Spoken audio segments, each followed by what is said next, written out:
estudiar más sobre la naturaleza de Jesucristo, y este tema lo abordamos la semana pasada y hoy continuamos, y vamos a hablar el por qué el tema del Hijo del Hombre y por qué es el hombre, el Hijo del Hombre, que habla y define su humanidad en el tiempo que él estuvo aquí.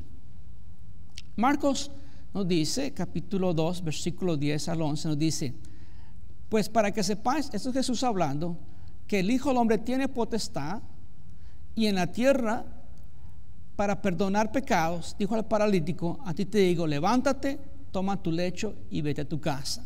Esa historia donde vieron unos hombres y entraron a un paralítico por el techo, porque la casa estaba tan llena donde estaba Jesús que no pueden entrarlo por las puertas, lo entraron por el techo, y Jesús lo sanó y le dijo: hijo, tus pecados son perdonados. Y de inmediato, cada vez que Jesús decía algo, de inmediato los religiosos de ese tiempo, los escribas y los demás fariseos y de inmediato y saduceos se preguntaban: ¿y quién es usted para perdonar pecados? Es cuando Jesús contesta y afirma quién es él. Y él afirma que sepan que el Hijo del Hombre tiene potestad.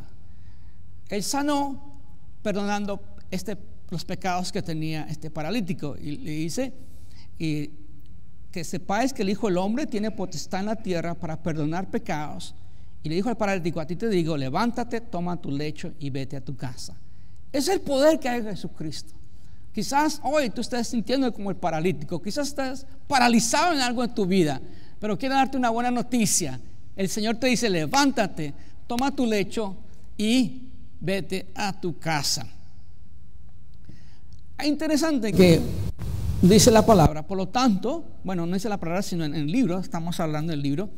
El Hijo del Hombre significa principalmente uno que comparte la naturaleza humana y las cualidades humanas.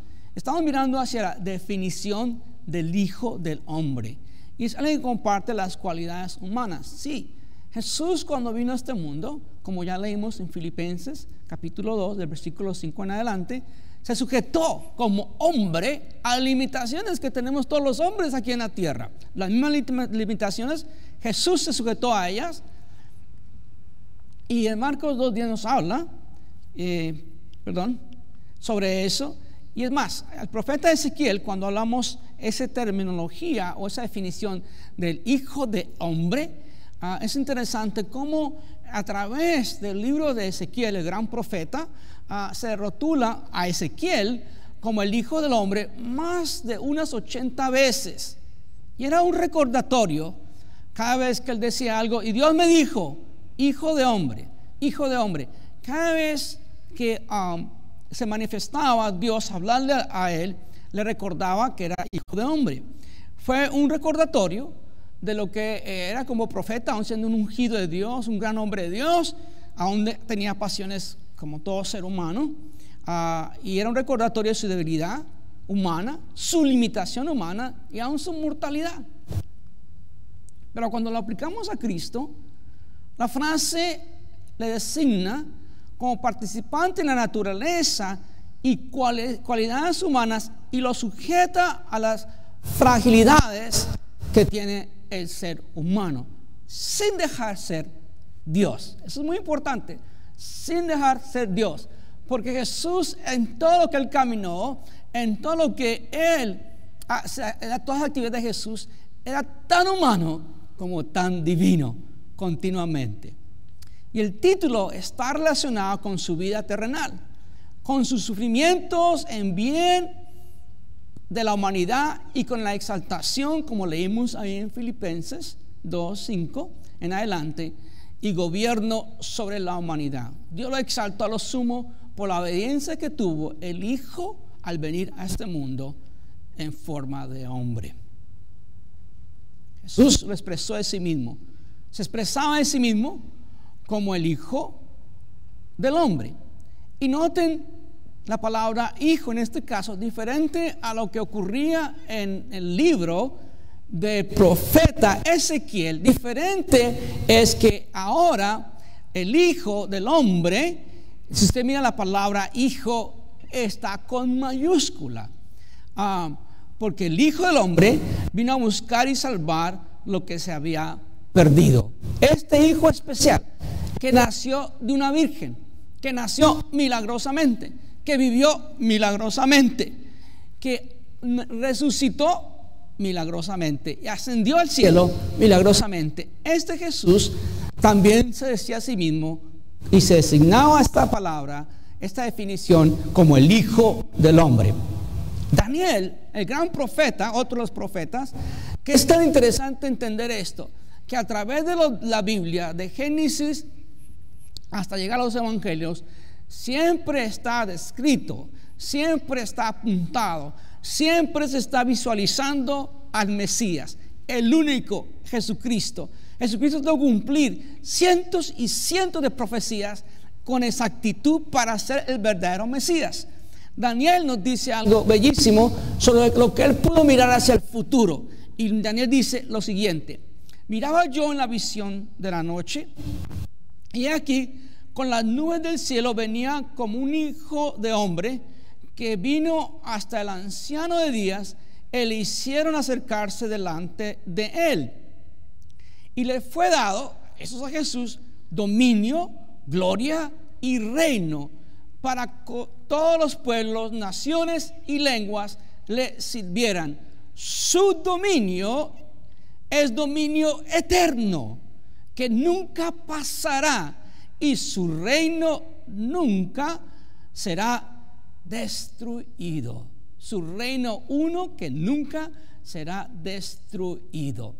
Es más, Jesús también afirmó de su regreso, y cuando habló de su regreso dijo de nuevo, cuando el Hijo, noten con mayúscula de nuevo, ya no es solamente el Hijo del Hombre con minúscula, que estaba como el profeta, pero ese es Jesús, mayor que cualquier profeta, en el cual su nombre dice con mayúscula, cuando el Hijo del Hombre venga en su gloria, todos los santos ángeles con él, y todos los santos ángeles con él, entonces sentará en su trono de gloria. Jesús advirtió a los que están escuchando ahí, sus discípulos y demás, que él volvería por su iglesia, una iglesia sin mancha y sin arruga. Volvería por su iglesia y establecería el gran milenio. Según las Escrituras, Jesús, como ser humano, al igual que cualquier otro ser humano, sufrió el hambre, sed, cansancio, dolor. Es más, nos muestra ahí en el libro de San Juan, capítulo 11, cuando supo de la muerte de su gran amigo. Dice la palabra que cuando él supo la muerte de su gran amigo, en Juan 11:25, Lázaro, Jesús dijo que iba a verlo, y dice que Jesús lloró. O sea que él entendió que es hambre, que es sed, que es cansancio, que es dolor, que es ser tentado. En Lucas capítulo 4 nos muestra la tentación de Jesucristo. Él fue al desierto por 40 días y 40 noches y fue tentado por el tentador. Y es más, la primera tentación vino con el hambre que él tenía, con lo físico. Antes de que Satanás quería también tentarle con lo que es el poder que él tiene como hijo de Dios, Jesucristo quiso tentarle ese poder, y también después quiso tentarle de la autoridad de los reinos de este mundo. Tentaciones en secuencias. Pero Jesús, como un ser tan divino como tan humano, no hizo nada para darle puertas a Satanás de hacer cualquier cosa de lo que le estaba pidiendo, de tirarse de un penáculo y buscar que los ángeles lo recogieran. ¿Lo había podido hacer Jesús? Claro que lo había podido hacer. Sin embargo, él respondió a la tentación como un ser humano, simplemente diciendo: escrito está, escrito está, escrito está. De esa manera nos enseñó Jesucristo que nosotros también podemos responder a tentaciones a través del conocimiento de la palabra de Dios, y responder a toda tentación y poder decir: juntamente con Cristo estoy crucificado, y ya no vivo yo, sino vive Cristo en mí. Y lo que vivo yo ahora, lo vivo para la gloria del Señor Jesucristo. Qué lindo entender que según las Escrituras, Jesús sufrió el hambre, la sed, el cansancio, el dolor, tuvo llanto y estuvo sujeto a debilidades de naturaleza humana, pero hay un gran pero sin pecado, que es lo que lo hace a él el perfecto Cordero de Dios. Aleluya. Gracias, Señor. Aquí tuvimos un pequeño atajo, pero no se me afanen, no se me preocupen. Aquí le damos con ganas. Bendito sea el nombre del Señor. Un pequeñito atajo, pero ahí estamos. Gloria a Dios. Continuamos. A ver. Según la Escritura, Jesús sufrió el hambre, la sed, el cansancio, el dolor, y estuvo sujeto a debilidades naturaleza humana, pero sin pecado. Mateo 8:20 nos dice, Jesús les dijo: las zorras tienen guaridas y las aves del cielo nidos, mas el Hijo del Hombre no tiene donde recostar su cabeza. A través del ministerio de Jesús, aunque sí había personas que daban ofrendas y todo para poder mantener a los discípulos y demás, sin embargo se descubre que Jesús jamás tuvo un templo, jamás escribió un libro. Jesús no fue dueño ni siquiera de un burro, tuvo que prestarlo. Siendo el dueño del universo, Jesús como ser humano no optó por adueñarse de nada material. Qué belleza el corazón de Jesús para sanarnos, para liberarnos, para rescatarnos, para darnos vida plena en Él. Él se hizo pobre para que nosotros nos hiciéramos ricos. Es más, en los labios de Jesús, cuando decía el Hijo del Hombre, Él mismo, significa una persona divina que se identificó en forma definida con la humanidad como representante y salvador.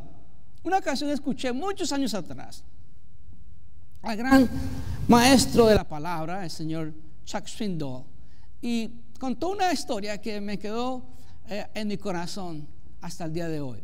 Contó una historia de un hombre muy rico, un hombre que tenía mucho dinero, y ese hombre, con toda la riqueza que él tenía, era también algo ateo. Aunque había leído en la Biblia y leía muchos libros, era un hombre ateo. Y el resultado es que él tiene una casa grande y llega un momento de un invierno y hay una nevada fuerte, y él mira afuera de su casa y ve unas palomitas justamente en las cuerdas de la electricidad. Y él se pregunta: si esas palomas supieran que yo tengo una casa, tengo una chimenea prendida y que las puedo hospedar en mi casa, alojarlas en mi casa, y que evitarles de que vayan a perecer en este invierno, ¿cuánto me gustaría, aunque fuera por unos minutos, ser paloma y hablarle a esas palomas? Qué fuerte, ¿verdad? Ilustración. Eso es lo que el Padre Celestial hizo con su Hijo. Lo mandó a nosotros en forma de hombre para salvarnos y pagar por nosotros el precio que se requería de nuestra salvación. La naturaleza de Cristo: Él es el Hijo de Hombre. ¿De qué manera? Bueno, Juan 1:14 nos dice: y aquel verbo fue hecho carne y habitó entre nosotros, y vimos su gloria, gloria como el unigénito del Padre, lleno de gracia y de verdad. Acuérdense que la semana pasada hablamos, en la clase anterior dijimos que Jesús no se describe en la Biblia jamás como un hijo de Dios, sino se describe como el Hijo de Dios. Un artículo cambia rapidísimamente, porque uno nos lleva una herejía y otro nos dice con claridad, sana doctrina: Él es el Hijo de Dios. Bien claro. Sabemos que Él nació milagrosamente, vivió milagrosamente, resucitó milagrosamente y ascendió al cielo milagrosamente. Primera de Corintios nos recuerda de dos Adanes, el primero y el segundo. Primera de Corintios 15:47 nos dice: el primer hombre es de la tierra terrenal, y el segundo hombre, que es el Señor, es del cielo. Notemos la gran diferencia del primer Adán, que abrió la puerta al pecado, y el segundo Adán, que abrió la puerta a la redención, Jesucristo. Es la belleza entender esto bien claro, el por qué él tomó forma de hombre. El señor Martin J. Scott escribe algo, dice lo siguiente: como lo saben todos los cristianos, la encarnación significa que Dios Jesús se hizo hombre. Esto no significa que Dios se convirtió en hombre, ni tampoco que Dios dejó de ser Dios y comenzó a ser hombre, sino que permaneciendo como Dios, esto es lo clave, permaneciendo como Dios, asumió y tomó una nueva naturaleza, es decir, la humana, uniendo esta naturaleza a la divina en un solo ser o persona llamado Jesucristo, verdadero Dios y verdadero hombre. Jesús, sin dejar de ser Dios, tomó naturaleza humana y así unió con la suya, con su naturaleza, para constituir una persona llamada Jesucristo, nuestro Señor, nuestro Dios, nuestro Salvador. En ese lugar, como Redentor perfecto, Él caminó en Galilea, tanto hombre como divino Dios. Y tenemos que entenderlo bien claro. Si algo queremos enfatizar en esta lección, que Él caminó en esta tierra tanto hombre como divino Dios. ¿Por qué? Porque el Hijo del Hombre se hizo hombre. Porque el Hijo de Dios se hizo hombre. Bueno, ¿cuáles fueron sus propósitos de su encarnación? ¿Qué propósito había para esa encarnación? Primero, Él vino a este mundo para ser el revelador de Dios. Así como este hombre pensó: si yo fuera una paloma por un momento, les hablaría a esas palomas que entraran a mi casa, y cayó en cuenta: oh, eso es lo que hizo Dios. Y eventualmente su fe cambió. Vino a este mundo, número uno, para ser revelador de Dios, y afirmó que sus obras y sus palabras estaban guiadas por Dios Padre. Siempre Jesús en su testimonio, en su mensaje, continuaba diciendo: lo que el Padre dice, yo os digo; lo que el Padre hace, yo hago. En Juan 10:38 Él dice: mas si las hago, hablando de obras, aunque no me creáis a mí, creed a las obras. Porque Jesús dijo algo muy importante: por los frutos los conoceréis, para que conozcáis y creáis que el Padre está en mí y yo en el Padre. Qué linda manera de expresarse Jesús, siendo Él tanto divino como humano, y reconocer a nosotros, hacernos reconocer con sus palabras: tanto como el Padre está en mí, yo en el Padre. Es más, San Juan vuelve y nos dice algo bellísimo de lo que Jesús dijo. Jesús respondió y dijo: de cierto os digo. Me encanta cada vez que pausamos a escuchar esas palabras tan lindas de parte de Jesús. De cierto os digo. No puede el Hijo hacer nada por sí mismo si no le ve hacer al Padre. Porque todo lo que el Padre hace, también lo hace el Hijo igualmente. Porque el Padre ama al Hijo y le muestra todas las cosas que Él hace, y mayores obras que éstas les mostrará, de modo que vosotros os maravillaréis. Qué bendiciones que Jesús hacía conforme el Padre Celestial le indicaba. Por eso Jesús tomaba tiempo en la oración de muy madrugada y apartaba lugares desérticos para buscar la presencia de Dios. Número 2, ¿por qué vino? ¿Cuál fue el propósito? Tomó nuestra naturaleza humana como el objeto de glorificarla y adaptarla de esa forma para un destino celestial. Se hizo pobre para hacernos a nosotros ricos. Es lo que hizo Jesús.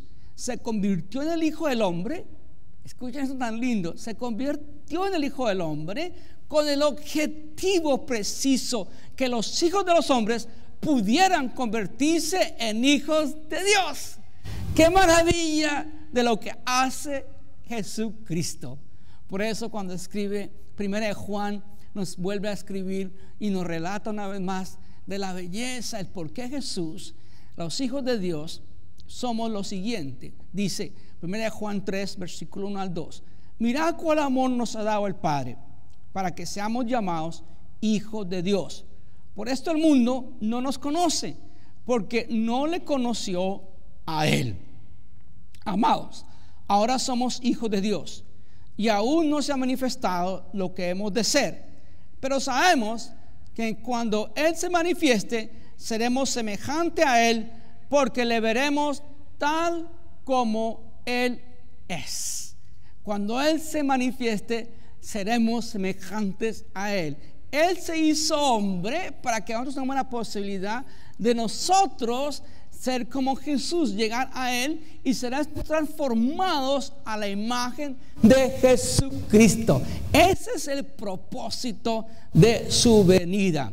Y el tercer punto dice que hay un obstáculo en el camino a la perfección de la humanidad. Fue el pecado. El Hijo de Dios murió en la cruz, realizando de esta manera el sacrificio perfecto y único expiatorio. Es el único sacrificio aceptado por el Padre para liberar al hombre del pecado, liberar al hombre de maldición, liberar al hombre de las tinieblas, del dominio de Satanás. Fue liberado al hombre a través de la muerte y la resurrección de Jesucristo por su obediencia cuando fue a la cruz. Sabemos una vez más que el primer hombre era de la tierra, recordatorio, ya lo vimos, y el segundo hombre es el Señor del cielo, Cristo. Y la luz brilla en las tinieblas, y las tinieblas no le comprendieron, dice Juan 1:5. Sabemos que si alguien es una figura de debate en el mundo entero hasta el día de hoy, es Jesús. Algunos lo ven como un simple maestro, otros como un profeta, y otros obviamente que los que le hemos conocido como su Salvador, le vemos como nuestro Dios y amado Redentor. Mateo 16, reconocemos este momento tan especial de que Jesucristo está hablando con sus discípulos y les pregunta a ellos. Estaba en Filipos de Cesarea, y les dice a ellos de Cesarea, y les dice: muchachos, ¿quién dicen los hombres quién soy yo? Y ellos dicen: algunos dicen que tú eres Juan el Bautista, otros dicen que tú eres Jeremías, y otros que tú eres el profeta Elías. Y yo, bien, ¿y quién vosotros decís que es el Hijo del Hombre? Y de inmediato Pedro, el más sanguíneo de ellos, contesta con certidumbre, sin titubeo: tú eres el Cristo, el ungido, el Hijo del Dios viviente. Note cómo Pedro responde a la pregunta del Hijo del Hombre con la respuesta: el Hijo de Dios, asumiendo, integrando las dos partes completas de Jesucristo, tanto hombre como tanto Dios. Qué belleza de ese momento. Y Jesús le explica a Pedro: bien has dicho, Simón Pedro, porque esto no te lo reveló carne ni sangre, sino mi Padre que está en los cielos. Y sobre esta roca, lo que acabas de decir, fundaré mi iglesia, y las puertas del infierno no prevalecerán contra ella. Ahora vamos a lo que es el Cristo y lo que es la profecía. Ya nos queda muy poquito tiempo, pero vamos a hacer lo más posible.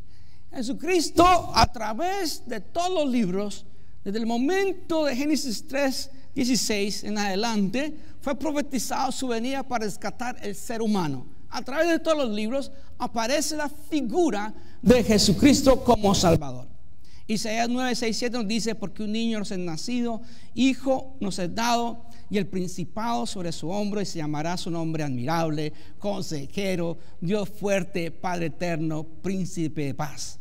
Lo dilatado de su imperio y la paz no tendrán límite sobre el trono de David y sobre su reino, disponiéndolo y confirmándolo en juicio y en justicia desde ahora y para siempre. El celo de Jehová de los ejércitos hará esto.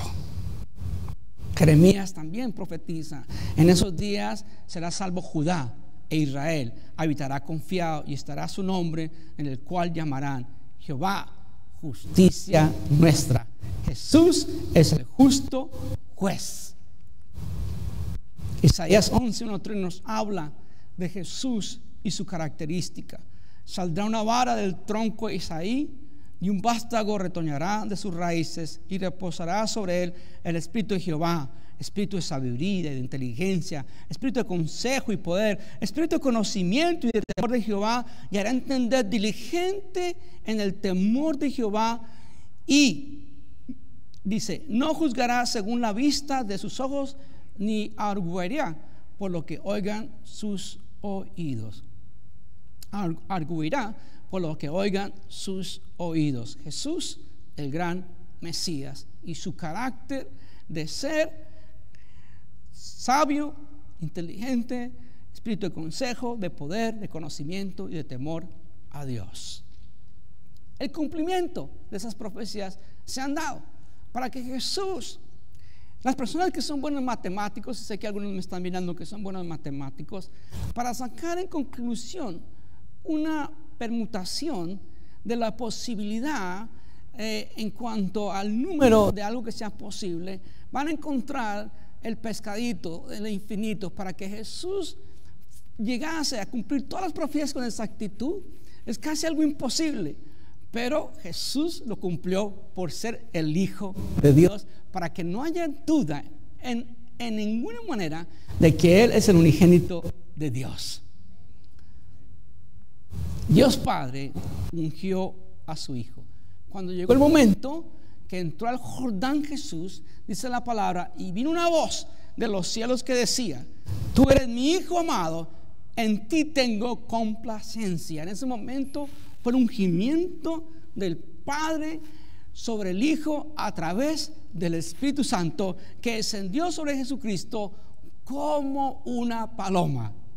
El Maestro nunca se desvió de la línea como el Cordero expiatorio. Él cumplió con su misión en toda profecía como el ungido de Dios. Y termino con esto. En Lucas 4:18-21 dijo Jesús: el Espíritu del Señor está sobre mí, por cuanto me ha ungido para dar buenas nuevas a los hombres. Me ha enviado a sanar a los quebrantados de corazón, a pregonar libertad a los cautivos y vista a los ciegos, y a poner libertad a los oprimidos, y a predicar el año agradable del Señor. Y enrollando el libro, le dio al ministro, y se sentó, y los ojos de todos en la sinagoga estaban fijos en él, y comenzó a decirles: hoy se ha cumplido esta escritura delante de vosotros. El Verbo se hizo carne, el Verbo estaba con Dios y el Verbo era Dios. Qué maravilla como Jesús les habló en ese momento, que abrió el libro de Isaías y afirmó y confirmó delante de todos los que están en el templo quién es Él y qué dice la escritura de Él.